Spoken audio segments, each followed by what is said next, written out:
Phase Zero Season 3 episode 42 starts now. I know last week I said 42, but it was actually 41. Today's the real 42. Welcome to the program. I'm Brandon Davis, joined today by Jamie Jirac. Good morning. Hello. Hello. Top of the morning to you, West Coaster. Jenna Anderson. Hey, everybody. We got Aaron Perrine. Happy to be unraveling the mysteries of the universe with you, BD. I feel like, today's show is going to be a fun show. Last week's episode, we had news, which we haven't really had that much news in a minute. But last week was a chunky episode, and this week's going to be a fun one. It's also going to be a sad one. We're going to talk about Tony Stark, the GOAT of all time.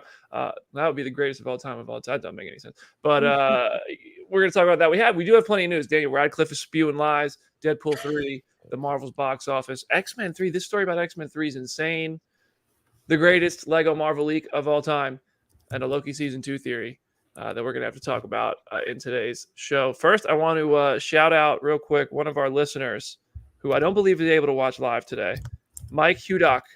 Mike's been with us every episode since our first episode on January 15th, 2021. Mike and his family are celebrating today, so I want to thank Mike for listening. Also, I just want to shout out everybody who listens to the show. I'm sure you guys have experienced this as well. I don't respond to messages, but I get a lot of messages that I will sometimes read, and I'll see people who are like, just have been listening to this show for 3 years now.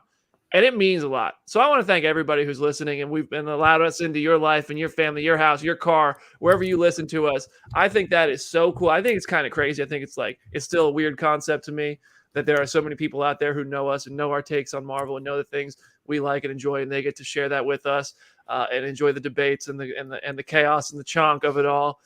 But I just want to thank everybody, and I want to congratulate Mike. So I'm sure you guys have experienced that as well. I'm sure you guys get messages or stuff like that, and I think it's awesome. Absolutely. It feels weird every single time to be like, oh, we're not just doing this in a bubble. Like, there are people actively enjoying it. And yeah, every single time it's such a nice thing to hear. We're not getting paid to just talk to each other with no one listening after all. That's But crazy. I would do that. I would do that. Yeah, that's true. I want us to hang out again. I want to get all four of us together. We haven't done an in-person episode since Comic-Con 22. That was 22, right? Or was that 21? 22. Yeah, 22. God, we need to get the gang together for an episode. I'm trying to figure out a way to make that happen. I also want to thank our listeners and our viewers because 2 weeks in a row, we have broken our record for the year for the most first single day downloads. So that's been awesome. We've been doing these Loki bonus episodes on Thursday nights, which I've been having a lot of fun with. We're doing another one tomorrow night. You better be there, everybody. Thank you for watching live. Thank you for listening in podcast form. It's been a ton of fun. But the fun stops now. We're about to get very serious here. Yesterday, it was Tony Stark Memorial Day. I hope everybody had a cheeseburger in recognition of the GOAT. And the day before that was Natasha Romanoff Memorial Day. I was going to say, because Nat is nowhere in our notes. And if we were going to go the entire show just eulogizing Tony and not Nat, I was definitely going to put my foot down. We would have been But just like the Russo it would have brothers. been accurate. Yeah, like I know. exactly. It would have been accurate to the universe, but not to our show. Like, we would have Yes. needed to have acknowledged Nat. Yeah, we would have really fallen off if we did that. Oh. Oh God. No. No. Yesterday was Tony Stark, the day in MCU canon that Tony Stark snapped his fingers. I was watching the news last night. It was crazy. It said battle at Avengers HQ. It's just this rubble. There's all this crazy stuff happening. It was just live on the news. In canon, October 17th, 2023 is the day the battle at Avengers HQ happened. The portals opened, all that stuff, which actually we have a really interesting interview with Loki director from episode 2, Dan DeLue, who did the VFX and second unit on that. And he talked about how that scene was almost different. Highly recommend checking that out on the Phase Zero YouTube channel. It was a very insightful interview. It was so awesome that I immediately was like, I reached out to the publicist and I was like, can we get Dan on Phase Zero? So fingers crossed. Sometimes that doesn't work out. But also that means the day before was the day that Natasha, took a tumble off of Vormir and got the Soul Stone, which is now a paperweight of the TVA, which is just mind-boggling. TVA looked at that and they said, we don't see anything. We could just give her this Soul Stone. No, that'd be crazy. Let them jump. But they're a nicer organization than S.H.I.E.L.D. We're starting that fight again immediately. Love a callback. Yeah. Do you think that the people in the universe of Marvel are celebrating Halloween this year, or is it a little too soon?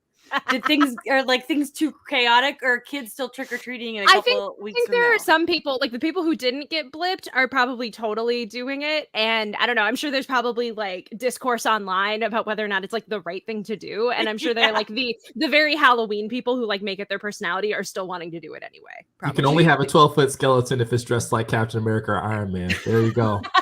Iron Man, that's really offensive. Do you know how insane of a day October 17th would have been with everybody reappearing? Mhm. The drama, the people who moved on in the same house. That's Go the ahead, thing bro. that always frustrates me that we haven't like dove into since then. It was just all of the nitty gritty of like, what if you got, what if you remarried, or what if you don't live in your home anymore, or just like so many logistical things that I wish we could touch on because it's just I love that May says she blipped back into her house and somebody else was there. I do like that because I feel the same way. I want more of that. That's what I want to give me an MCU reality show talking about the relationship drama after people got unblipped. I was just Oh gonna my- say you need to have J. Jonah Jameson hosting some sort of Moria like and debating like, oh man, so you got in a relationship, but now we're bringing out the mistress. So there's 3 of you on stage. She says he was only gone 1 minute. He says she was gone 5 years. Daily Bugle is investigating. Get me pictures of this blipped man. I'm sorry. It's not a show if it's not a bad impression. Okay, but I did want to like. It's crazy to me that Iron Man, Natasha, and all the. First of all, it's crazy to me. I think I've said this before, but it is insane to me that the Marvel Cinematic Universe is like, you know what, Steve Rogers, Natasha Romanoff, Tony Stark, get rid of them all at the same time. Get rid of them all at the same time. We're good. We're good. I do think we all still sorely miss those characters. Whether you miss one of them or you miss all of them, and in my case, I miss all of them, but I do miss Iron Man the most. I'm not here to lie about it. It has been a different ride without them. And it's been good, but I miss those characters very much. I'm not saying bring them back for Iron Man 4 necessarily, but it is just a different world without those characters to talk about and think about when you're going to see them again. And I sobbed because I knew that was the end of the road when Tony Stark died. So I wanted to go, like, do you guys remember watching this movie for the first time? Because I want to hear everybody's story about watching Avengers Endgame, where you watched it, what it was like, what you thought of the movie at the time, and how it holds up for you now. I saw it when I was living in New York. I saw it with my friend Brett, and I sobbed. And then I saw it a total of 5 times in theaters, and I sobbed every single time. The word cheeseburger, did it for me each time. I cried like a little less each time, but I do remember crying every single time I saw it, and I loved it then. I watched it maybe 2 months ago, and I think it's great now. I think it holds up. Aaron, what about you? We were actually on like house tour here before we moved here. So I was like, wait, what day are we going to look at houses? No, we need like build it into the schedule. This is more important than where we're going to live. So we saw it in San Luis Obispo, I think at the AMC there in the middle of the city.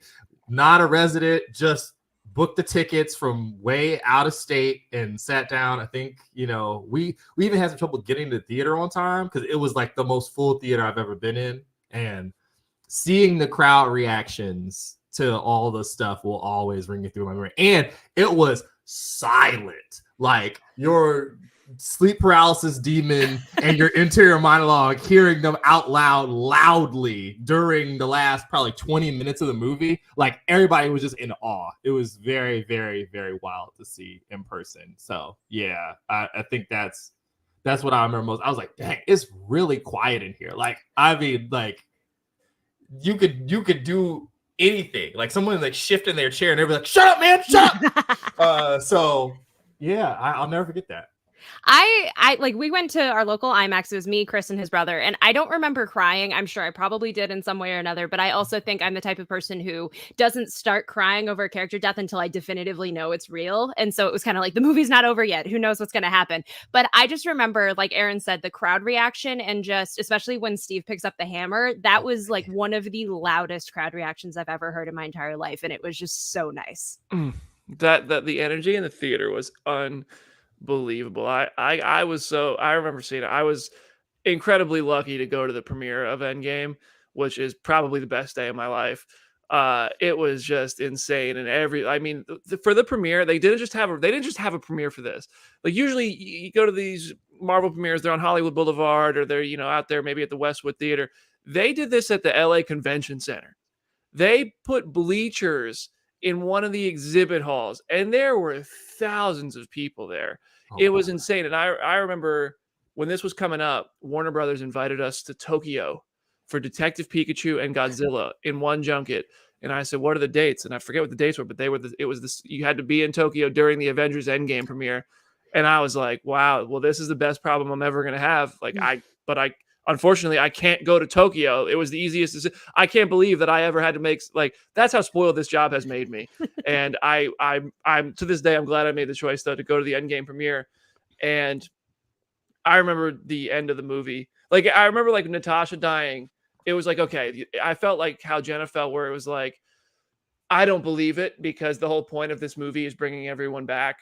And I remember going into the movie and being like, well, I could see Captain America dying, but there's no way they're going to kill Iron Man. Mostly because I was like, that character just makes them too much money. So I was like, there's no way they're going to get rid of Robert Downey Jr. And then he died, man. And I was, when I say I cried, oh my God. I brought somebody with me and she was like, are you okay? Are you? And I was sobbing like somebody in my family died. Man, that movie was phenomenal. And I also it just holds up so well. I think this is really and I don't know if you guys will agree with this, but I always hear about people talking about seeing Star Wars in theaters for the first time back in 1977. And, I remember my mom will talk about it, or, anybody her age or who was young enough at the time or old enough at the time to go see Star Wars in theaters. And that's just a defining cinematic moment for people. And for me, I really feel like that's Avengers Endgame.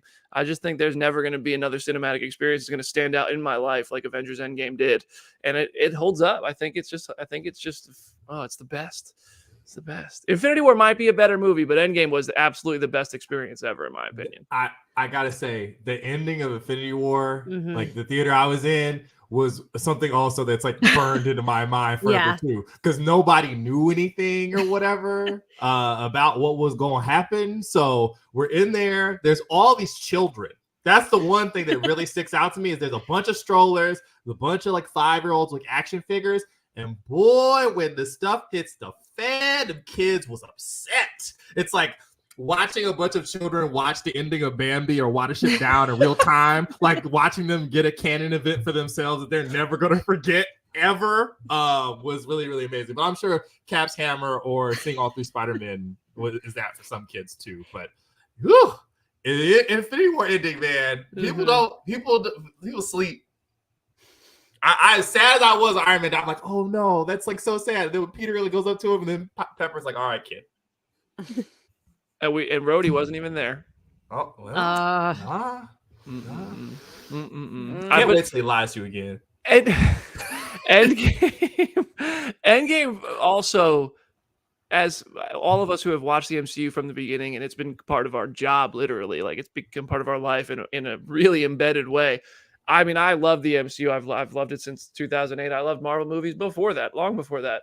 But I remember when that slate that's at 2012 came up, just being so giddy. I was like, oh my God, they're really doing this. It felt like the ultimate kind of payoff and reward for being a fan of this. And I thought they did it all so well. Oh, I mean, I wish I could relive just going to the theater to watch Endgame for the first time over and over again. That is the best experience. Oh, and I watched the video yesterday of the people in the theater reacting to the portal scene. You can't watch that and not get chills. So good. So good. People were asking yesterday, how do we know that yesterday was at October 17th is the day that the fight happened, that Tony Stark died? There's a couple different ways actually that the math has been done by MCU detectives. I'm not one of them. I'm just regurgitating the information here. One of them involved looking at the moon over Wakanda and determining the lunar cycle and what day that was and all that. I love that one so much. That is a level of unhinged that I appreciate. And that one, Yes, there is literally Like, when T'Challa and Ramonda yeah. and all them are back in Wakanda at the end of Endgame, you see the Yeah. moon and the fireworks apparently. Yeah. And people looked at the lunar cycle for 2023 and said, you know what? If the moon is that size that day in that part of the world, that means that day is this.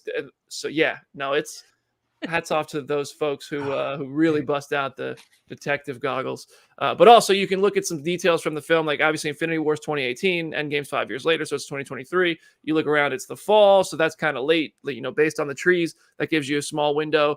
But then if you go to Spider-Man Far From Home, the blip, which is set in, I'm actually looking at this, it's set in June. Mm-hmm. And then that says it's 8 months after the blip, so then that puts you back in October. And also you can look at WandaVision, which has a date on it, which has November 10th as the day that Monica Rambeau was unblipped. And then if you go back, they say that was 3 weeks ago in the show on November 10th, which puts you on October 17th. So October 17th is kind of just like the widely accepted fan theory, right? There is no official confirmation of this, but we all just, it's Tony Stark Memorial Day. Nick Valdez, friend of the show, had asked me in Slack yesterday, like how we got to this date. And when I explained everything that BD just said, he was like, I honestly expected that somebody panned over an Endgame and looked at like a fridge that had a calendar on it. And that was how we knew the day. And I'm like, if only, that would be so much easier than the detective work that we've done. You thought Kevin Feige would make it that easy on us? No. The simplest of questions the man won't answer. So No. It's true. So happy Tony Stark Memorial Day, everybody. Thank you, Tony. Thank you, Tony. Thank you, Natasha. Steve, you took the easy way out, brother. All right. Let's talk about some MCU news. We got a liar in the mix. Harry Potter is lying. This man, Daniel Radcliffe, the Wolverine rumors caught up to him on the lie detector test on Vanity Fair. I'm not even going to recite what he said. We're just going to play the clip. And we're going to dive in. We're going to determine. We're going to be the lie detectors here. So, Richard, if you would roll that clip for us. You start the Wolverine rumor, No. so you just got buff for no reason. Yes. That is I got buff, because I am obsessive and I wanted to, You've seen my parents. They're like insane fitness people, so that's just been passed on. And yeah, but no Wolverine. Flattered, but no. It's a Photoshop. I half believe him, honestly. I both do and don't believe that was in the back of his mind, but I also believe it might have just been completely coincidental. Nah, Ryan Reynolds fully called that man and said, be Wolverine in another universe for us. I believe he is showing up as Wolverine in Deadpool 3. There are parts of Miracle Workers that require him to be really, really big, but not that big though. And he's already lied to you, BD. So why would he stop? This game of werewolf, it feels like he's gonna be in it. Y'all wonder why I have trust issues. It's because of Harry Potter.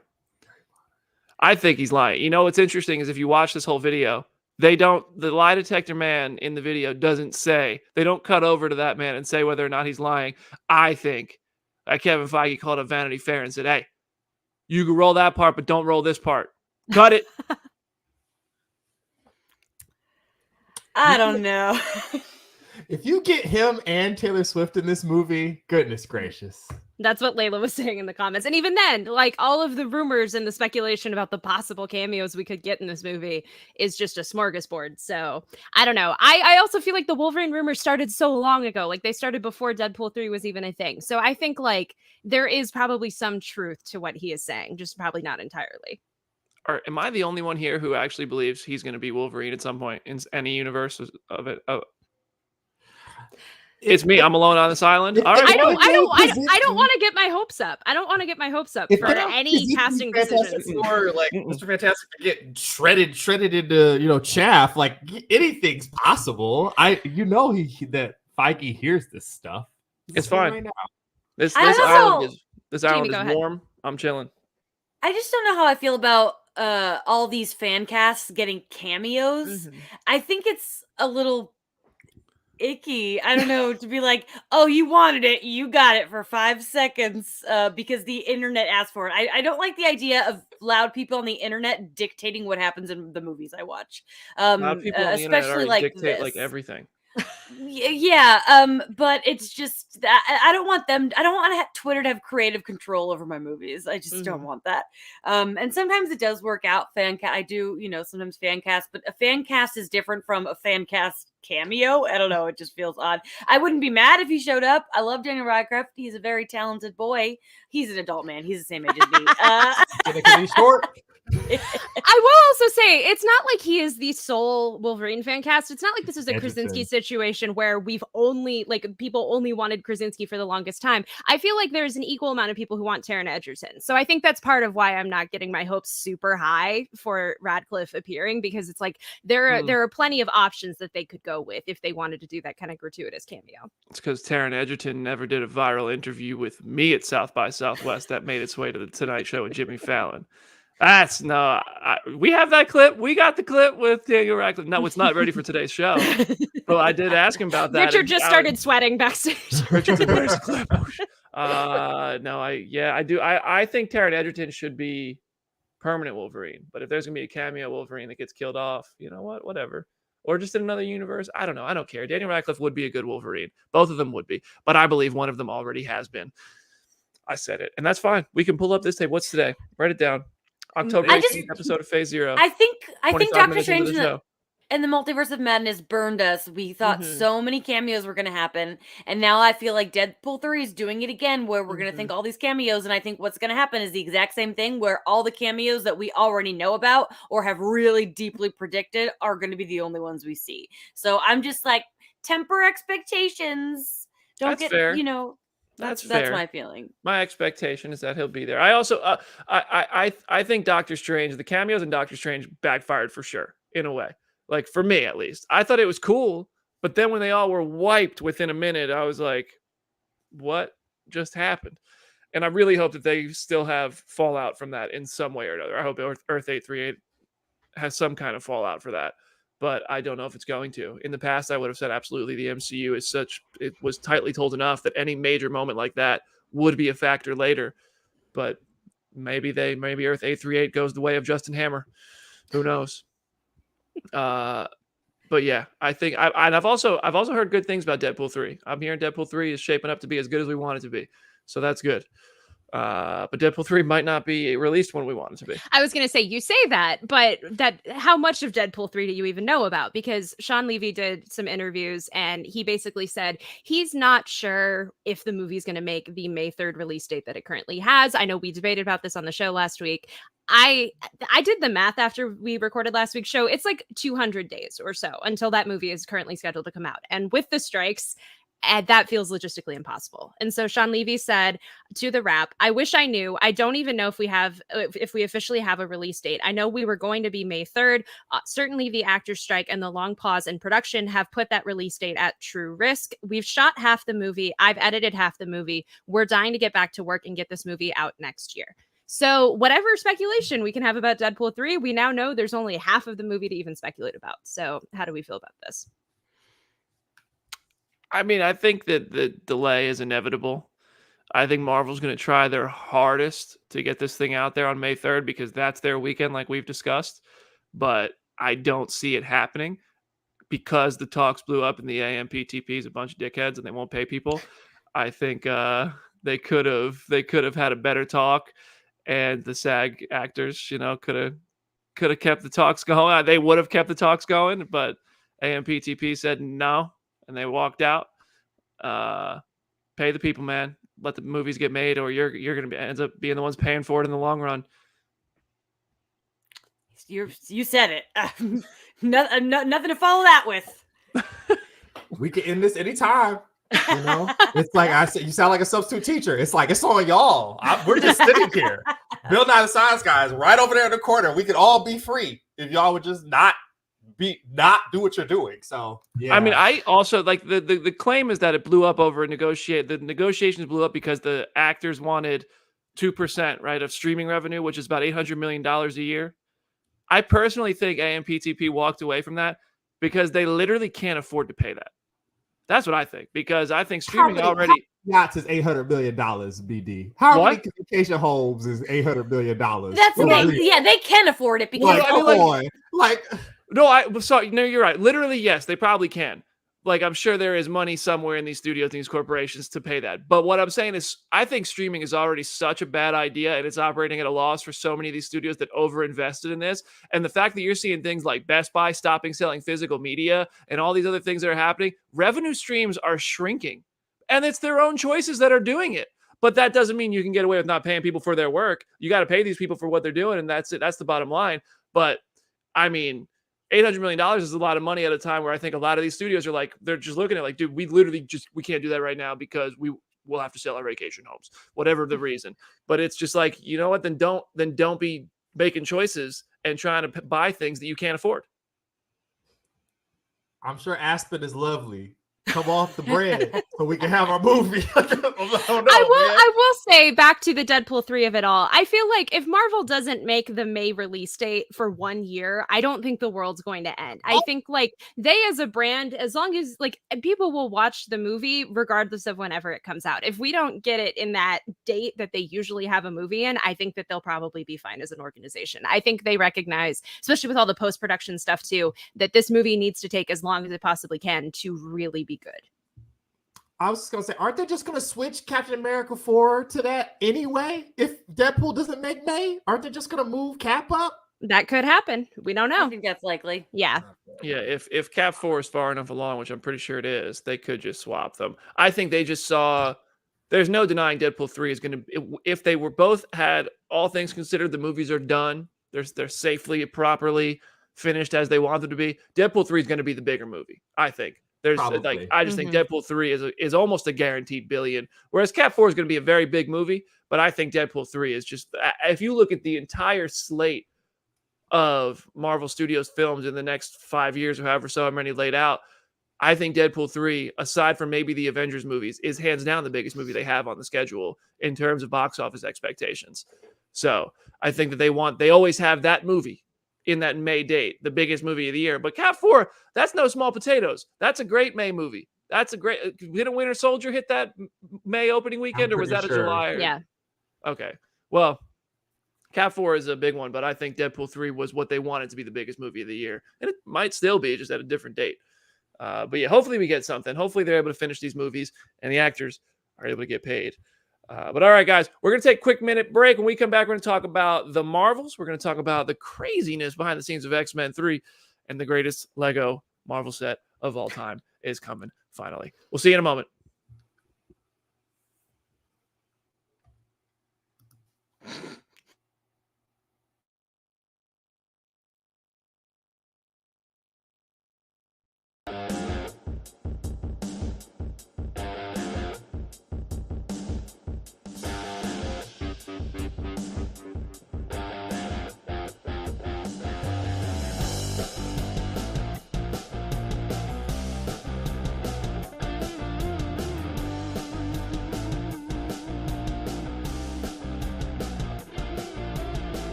Welcome back to Phase Zero.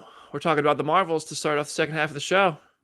So we got the Marvel's box office tracking not exactly tremendously. So we're 69% behind Guardians of the Galaxy Volume 3, nice, and 72% behind Quantumania, which is not ideal. Thank you. My co-host, very, very mature. All of us. The picture of maturity. I have a question about this though. So this is weird. You got this tracking information that we have, but you also have like informal things too, like that Fandango poll from like a month and a half ago. That's like, this is the fall's most anticipated movie. And the fact that what else is even going to be out that weekend? Because like Hunger Games is like a week and a half after, right? Yeah, Or it's the week after. it's the week after. Okay. So that might be an issue. But first week, I don't see anything else on the schedule. So I don't know what to make of the tracking data / fan sentiment online. I just want the movie to be good. I feel like that's what helped Guardians more than anything, was that the movie was good and people talked about it, and that made people go to the theater. So I don't know. What does anybody have to say about this? Jamie had quite the expression, so I'm just really stressed out about this movie. I don't think I've ever been so stressed about a Marvel movie ever, and it's because so many awful people want this movie to fail. Oh, yeah. And Yeah. it really like it's stressing me out. Yes. Like not all Marvel movies are perfect, and like and so it's just like the pressure on this one is so different, and it's just not right. It's not fair. It's really messed up, and it makes me angry, and it twists my stomach in knots. And I'm excited for this movie. I just want to be excited for it. It's not right. I completely agree. I feel like again, this is one of the most like highly anticipated things for me, just in the immediate trajectory of the MCU, and yet I still just like feel this, just like my stomach's just in knots over everything. I also think because the first Captain Marvel did so well and had the benefit of being a bridge between Infinity War and Endgame, I think the expectations are so much higher. I do not see this movie making $1 billion. I see it doing very well, but I think we don't need to be holding a lot of these movies up to the $1 billion standard that we had before. But even beyond that, I also think that the fact that we don't have a press tour is a huge component of this, because I think without general audiences being aware of who Kamala and who Monica are, and just of everyone's dynamic with each other, and also just people who don't watch the Disney Plus shows or don't have access to Disney Plus don't necessarily understand all of the threads that are being picked up on here. So I think that's why this far out of the game, they still don't understand why they should be hyped for this movie. I've got a special thing for B1 BD. Let's go with some nitty gritty media analysis, because BD's been on this on social media, pointing out that they've changed how they're marketing this movie, maybe because of what Jenna just said. Yep. You want to tell the listeners about that, B? Yeah, I mean, if you look at the trailers, and I mean, not only just the trailers, but even the promos that you're seeing as TV spots, this started out as it seemed like a very much a team-up movie with a very kid-friendly tone. And then they leaned into the Carol Danvers of it all, focused heavily on her. And now they're focusing heavily on the Avengers ties, and they're showing a lot of Endgame footage and stuff like that to really try to market it to the whole MCU audience, which in itself, there's no denying, is not as big as it was when Endgame was coming out. But that is certainly probably, that to me feels like any movie. They started doing that with, I remember the first Ant-Man movie. They started putting Thor hammers on the posters and stuff like that. Ant-Man standing on a Thor hammer and stuff. I think any movie with, that's kind of like the break glass. If this movie is not tracking as well as we think it is, throw in some Avengers ads, make sure people know this is connected to the rest of the heroes they really care about, and let's see more of that. So I think we're seeing a lot of Carol, and we're seeing even more Nick Fury in these trailers recently, because I think people realize, well, the people in marketing, which have way more information and analysis on this than we ever will, I'm sure. But they're like, okay, hold on, let's see what people respond to the best. How do we get this out there? Okay, go to the Avengers. Go to what we know is our best chance at getting eyeballs, getting interest.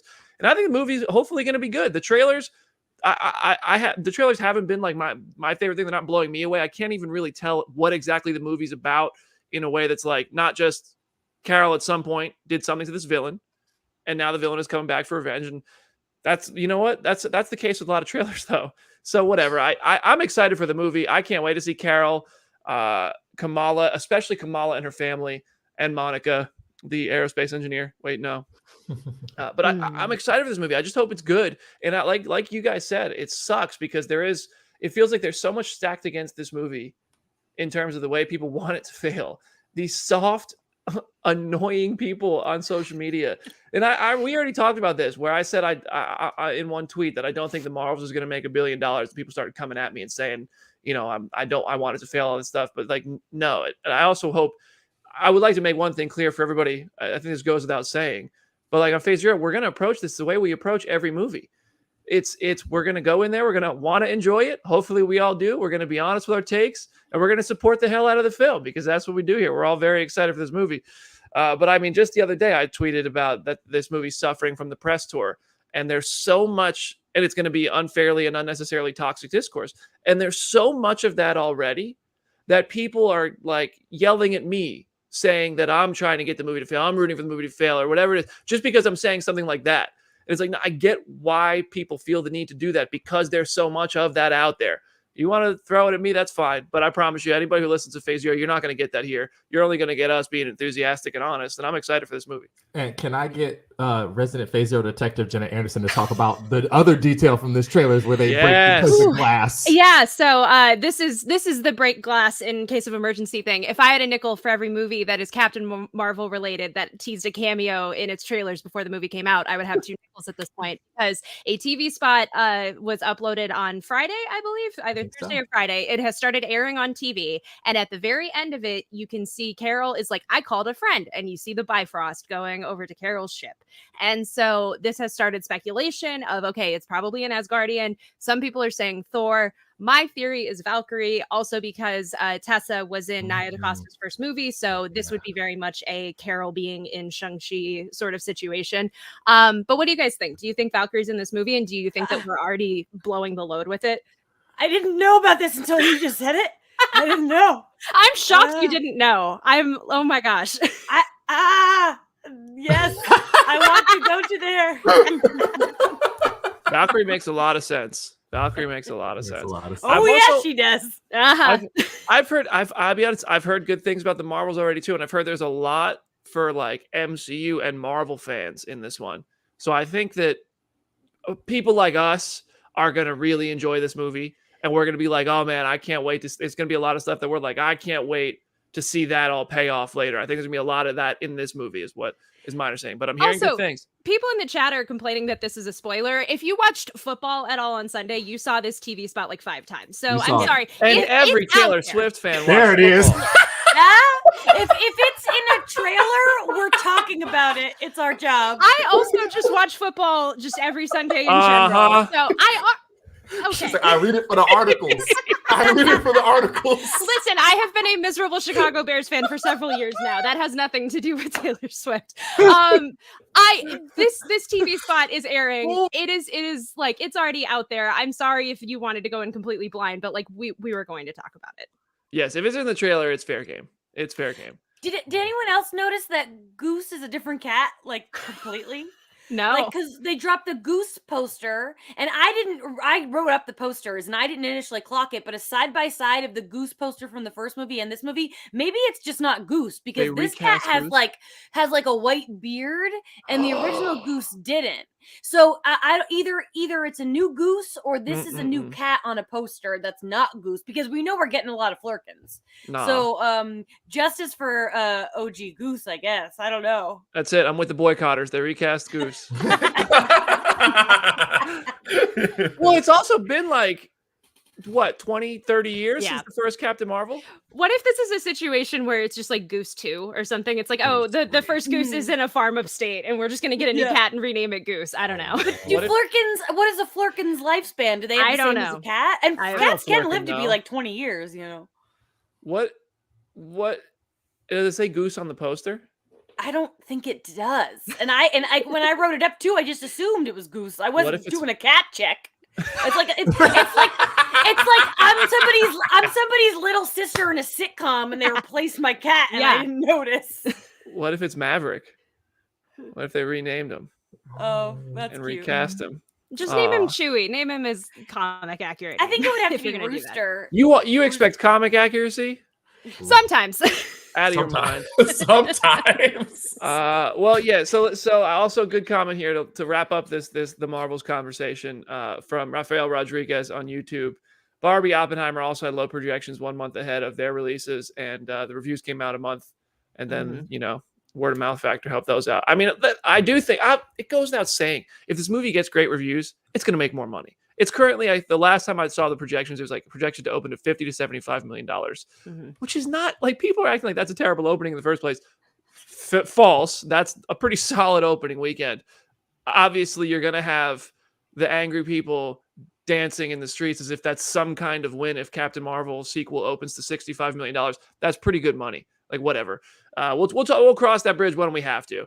But I do think that's true. If the Marvels ends up being excellent, then that's obviously going to boost the box office. And also, if there are a bunch of Marvel references and Marvel ties, and even a cameo from a cool character, or even post-credit scenes. All those things are things to consider. And this one does have post-credit scenes. So, surprise. So we'll wait and see and see what happens. And then depending, I think that's going to be a huge factor. But obviously not having the actors do a press tour is definitely a bummer on this one. It's definitely a bummer, and it's definitely going to eat into those ticket sales a little bit, inevitably, as it is for every movie. But all right, that's enough of the Marvels for this show. If you want to talk more about it, send us your tweets. But Jamie, this is your moment. Whew, it's my moment. So Matthew Vaughn did a panel at NYCC, and bless him for it, because I was writing up articles about what he was saying all weekend. He was dropping so much information. But like the craziest thing was that he was originally going to direct X-Men: The Last Stand, X3, and but he quit because apparently they wrote a fake script for Halle Berry. So it's quote time. Here we go. I'm ready. Crazy. One of the main reasons I actually quit X3, and it was a true story, and I don't care if I'm not meant to say it, but Hollywood is really political in an odd way. I went into one executive office and I saw an X3 script, and I immediately knew that it was a lot fatter. I was like, what the hell is this draft? Oh, don't worry about it. And I was like, no, I'm the director. And he said, I'm worrying about this draft. Tell me what it is. Wouldn't tell me. So I grabbed it from him. It was a crazy moment, but I grabbed it. Opened the first page and it said, Africa, storm, kids dying, have no water. She creates a thunderstorm and saves all these children. Okay, it's a pretty cool idea. They said it was the Halle Berry script because she hasn't signed up yet. But once she gets what she wants, it had to be, and she signs up, we'll throw it in the bin. And I was like, wow, you're going to do that to an Oscar-winning actress who plays Storm? I'm out of here. So I quit. That is insane. Also, I want to add that he also said that one of these executives was like, you'll never work in Hollywood again. And then he went on to make X-Men First Class, which is hilarious. But does this shock you guys? This gives my respect for Matthew Vaughn just increased tenfold after this, because his response to this whole ordeal is just insane. The fact that he even had to be aware of this is crazy, and the fact that they even did this is wild. But props to him for handling it the way that he did, because this is just uncalled for. I think he's right. How are you going to treat an Oscar-winning anybody, let alone an Oscar-winning actress like this? I wish I was more surprised, but I think this kind of stuff happens. I think that studios and executives, maybe less so today, but 20 years ago when they were making X3, it's damn, for some reason, I'm not surprised. This is just the kind of stuff I think it is. It's those Hollywood politics, which I think have affected a lot of people. This is crazy. This is such a shitty thing to do that props to Matthew Vaughn, like you said, especially if it was the case where he was like, what? I'm out, right there on the spot. I like to picture him taking the staple out, taking the paper clip off the thing, throwing every page, and they just flew up in the air. And he said, I quit. I'm going to make Kingsman in 15 years. This is my live reaction. I didn't read the quote. I ain't seen nothing. I was off when Jamie was writing up all the stuff. That's insane. But yeah, sadly makes a ton of sense. And I guess, it just goes to show too that they do this to Halle Berry. Who knows what other stuff was happening to other people behind the scenes back in not too long ago. Because we're like, oh yeah, 20 years ago, it was already 2000. We was still getting down like this. That's super frustrating. Shout out to that guy for holding his principles and doing stuff, and then having the last laugh. Jamie's right, and making First Class, which might be the best of all of them. Yeah. Just maybe. I mean, that's we should find out with a ranking soon. Oh God. That was my first X-Men thing off the board, if I'm not mistaken. I don't know about anybody else. Jim. The replies to Jim's draft were giving me life. Absolute life. Jim, if you're watching, you stink. We love Jim. Hey, Jim hosted an awesome panel with Robert Kirkman and Ed Boon at New York Comic Con. So we let him out. We let it went well. So that was kind of a dream moment for Jim there. But yeah, this Halle Berry stuff's crazy, man. That's pretty gross that would happen. Which seems to be kind of an underemphasized choice of words to describe it. Yeah. But I honestly though, Matthew Vaughn did dodge a bullet in not directing X3. Sure did. Whew. But all right, one more piece of news here.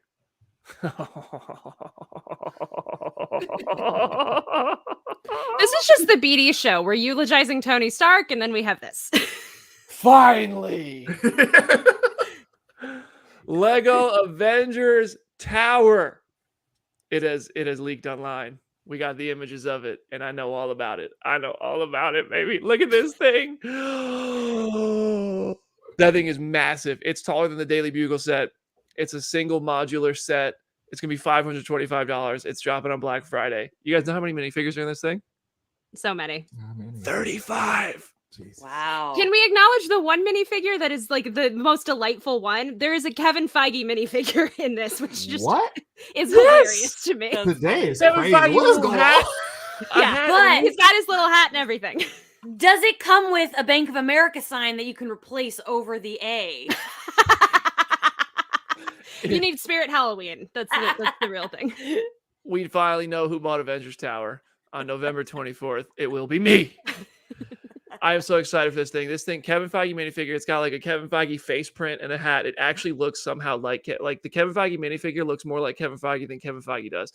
This thing has so many moments from the Infinity Saga. For some reason, and I don't care, Scarlet Witch and a couple other characters who were not in the Battle of New York or like that Phase 1 stuff are in this set. Cool. Guess what? Happy to have them. More minifigures for me. It's got Loki riding the Chitauri thing. Of course, dude. Black Widow is literally falling off the side of the tower in this thing. But I think it's because she's trying to catch the other Chitauri thing like she did in the movie. There's Iron Man jumping out of or falling out of the tower with, I think it was the Mark 6 or Mark 7 that caught him when Loki threw him out. When you build this, when you see the interiors of this thing. Oh, perfection. Every level has a different moment from the Infinity Saga in it. It's going to be so good. Oh, I can't wait. I want to get in touch with Lego. I'll only do this if they send it. Because if I spend $525 on this thing, I'm building this thing at my pace on my time, and I'm enjoying the hell out of it. But if Lego wants to work with us on this, I'm just saying, I could see a live stream where I'm not allowed to get off the Phase Zero YouTube channel until the set's done. That sounds like fun to me. But this set is going to be incredible. I can't wait till official images come out and we can really because this is just a sample platter. You know that full meal is going to be scrumptious. Oh, it's finally here, Lego Avengers Tower. I love 1 second a week where it's just like Brandon Davis, like, let me talk to you. Yeah. Like, Yeah. Also, somebody's like ASMR like tick just got tingled by all of that. That was something else. Whose game is it?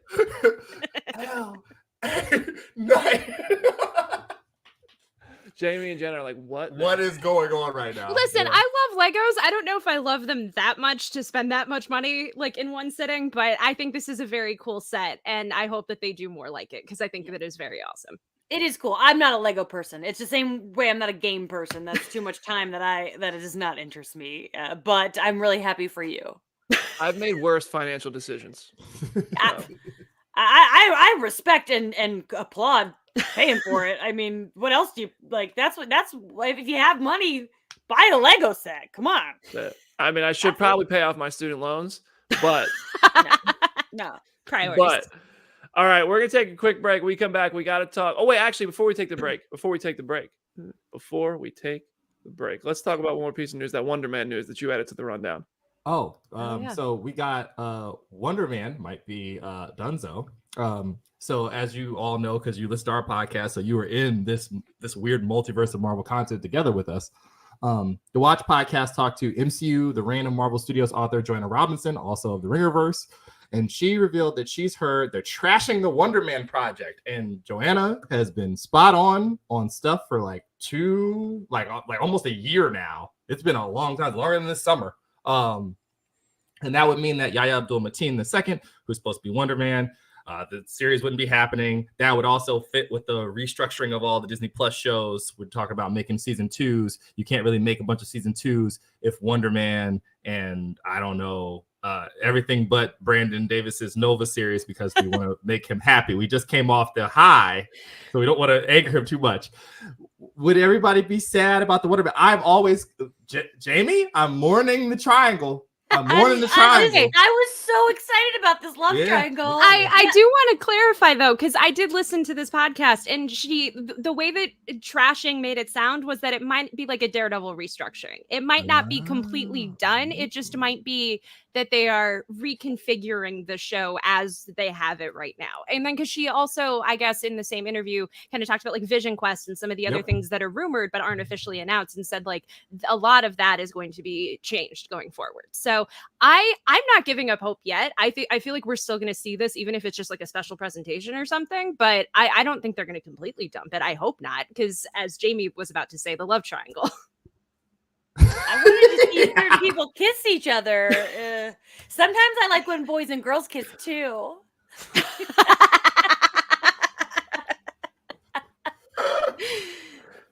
I love the show.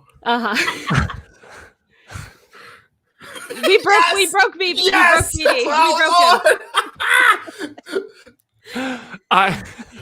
I'm glad you added this, because this is a good. I probably should. I should have let you guys know this. I forgot to drop this into our little Slack channel.